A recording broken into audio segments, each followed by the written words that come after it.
அஸ்ஸலாமு அலைக்கும். இன்றைக்கி நம்ம ஒரு அடை தோசை செய்ய போகிறோம். அதுக்கு என்னென்ன தேவைன்னு சொல்லிவிட்டு நான் உங்கள்கிட்ட காமிக்கிறேன். அதுக்கு முன்னாடி நான் ஒரு சின்ன விஷயம் சொல்லிக்கிறேன். ஒவ்வொருவருக்கும் மற்றவரின் குறைகள் பளிச்சென்று தெரிகிறது, ஆனால் அவரவரின் குறைகள் மங்களாக கூட தெரிவதில்லை. மேலோட்டமாக பார்த்தாலே அடுத்தவருடைய குறைகளை கண்டுபிடித்து விடுவோம், ஆனால் நம் குறைகளை பார்க்க தெளிந்த பார்வை இருந்தால் மட்டுமே முடியும். ஓகே, நம்ம சமையலுக்கு போகலாம். இப்போ நான் அடை தோசை செய்ய போகிறேன். அதுக்கு நம்ம ஊரில் எல்லாரும் அரிசி ஜாஸ்தியாக சேர்த்துப்பாங்க, பருப்பு துவரம் பருப்பு மட்டும் சேர்த்துப்பாங்க. இப்போ நான் பிள்ளைங்களுக்கு நல்லா ஹெல்த்தியாக இருக்கணும், ப்ரோட்டீன் கிடைக்கணுங்கிறதுக்காக கொஞ்சம் நிறையா சேர்த்து இதை கொஞ்சம் வித்தியாசமான அடை செய்ய போகிறோம். அதுக்கு 1 கிளாஸ் அரிசி எடுத்துருக்கோம், இட்லி அரிசி.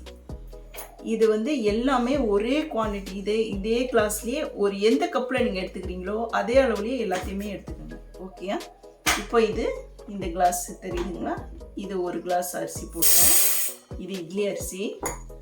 இது 1 கிளாஸ் உளுந்து போடுறேன்.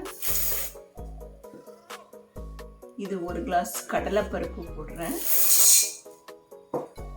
இது 1 கிளாஸ் துவரம் பருப்பு போடுறேன்.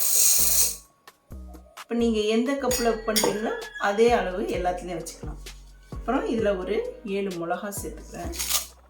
இது கொஞ்சம் காரம் கம்மியாக தான் இருக்கும், அதனால தான். இதை கழுவிட்டு 2.5 மணி நேரம் ஊற வச்சுடுங்க. அப்புறமா நான் அரைக்கும் போது இதில் என்னென்ன சேர்க்கணும் அப்படின்னு சொல்லிட்டு நான் உங்களுக்கு கிளியராக சொல்கிறேன். ஓகே, நம்ம அடைக்கு ஊற வச்சோம்ல, அது 2.5 மணி நேரம் ஊறிடுச்சு. நம்ம இப்போ இதை அரைக்க போகிறோம். இதோட நம்ம என்னென்ன சேர்த்து அரைக்கிறோம் அப்படின்னு சொல்லி காமிக்கிறேன். இதோட ஜீரகம் 1 டீஸ்பூன், மஞ்சத்தூள் 2 டீஸ்பூன், 7 பல்லு பூண்டு, ஒரு பட்டை, கொஞ்சம் பெருங்காயம் நம்ம லாஸ்ட்டில் அரைச்ச பின்னாடி போட்டுக்கலாம். வெங்காயம் 1, ஒரு இவ்வளோ பெரிய வெங்காயம். இதை இதோட சேர்த்தே அரைச்சிக்க போகிறோம். இந்த பூண்டு, இந்த வெங்காயம், இந்த பட்டை, ஒரு சின்ன பட்டை, அப்புறம் இந்த மஞ்சத்தூள், இந்த ஜீரகம், இது எல்லாத்தையும் இதோட சேர்த்து அரைச்சிக்க போகிறோம். நான் அரைச்சிட்டு உங்கள்கிட்ட காமிக்கிறேன் எப்படி அந்த பேஸ்ட் இருக்கணும் அப்படின்னு சொல்லிவிட்டு நான் உங்கள்கிட்ட செஞ்சு காமிக்கிறேன். இப்போ நம்ம அடை மாவு அரைச்சாச்சு. அதாவது இந்த இந்த மாதிரி தான் இருக்கணும். இவ்வளோ கொஞ்சம் டைட்டாக தான் இருக்கணும், அதுதான் நல்லா வரும்.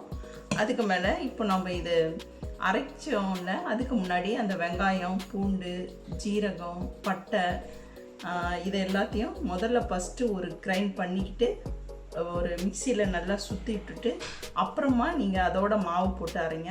அப்போ தான் இந்த மாதிரி நல்லா ஸ்மூத் பேஸ்ட்டாக வரும். ஓகேங்களா? இப்போ இதில் நம்ம இதை கருவேப்பிலை கொஞ்சம் போட்டுக்கலாம். இது 4 கிளாஸ் நம்ம பருப்பு யூஸ் பண்ணியிருக்கோம். 1 கிளாஸ் அரிசி, 3 கிளாஸ் பருப்பு யூஸ் பண்ணியிருக்கோம். அதுக்கு நான் 4 ஸ்பூனு உப்பு போட்டிருக்கேன். கொத்தமல்லி கீரை கொஞ்சம் சேர்த்துக்கலாம். அப்புறம் பருப்பு யூஸ் பண்ணியிருக்கிறதால கொஞ்சம் பெருங்காயம் சேர்த்துக்கணும். ஏன்னா பெருங்காயம் சேர்த்துட்டா நல்லது, சீக்கிரம் ஜீரணமாகும். பருப்புங்கிறதுனால பிள்ளைங்களுக்கு இது ரொம்ப ரொம்ப நல்லது, ப்ரோட்டீனாக இருக்கும். இப்போ நம்ம தோசை ஊற்றணும்.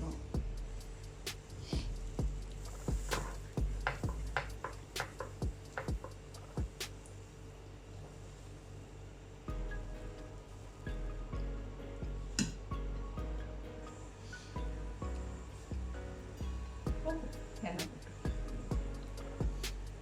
கொஞ்சம், இதுக்கு எண்ணெய் கொஞ்சம் நிறையா தான் போடணும். பாருங்க, இப்படி நல்லா முறுமுறுந்து வந்துருக்கு.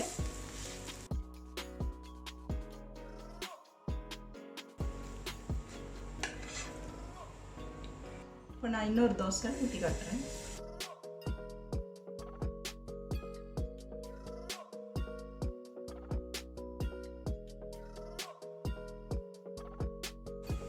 நம்மளோட கிறிஸ்பியான அடை தோசை ரெடி ஆயிடுச்சு. எல்லோரும் இதை செஞ்சு பார்க்கணும். ரொம்ப ரொம்ப ஈஸி தான், டேஸ்ட்டும் ரொம்ப நல்லாயிருக்கும், பிள்ளைங்களுக்கு ரொம்ப பிடிக்கும். செஞ்சு கொடுங்க.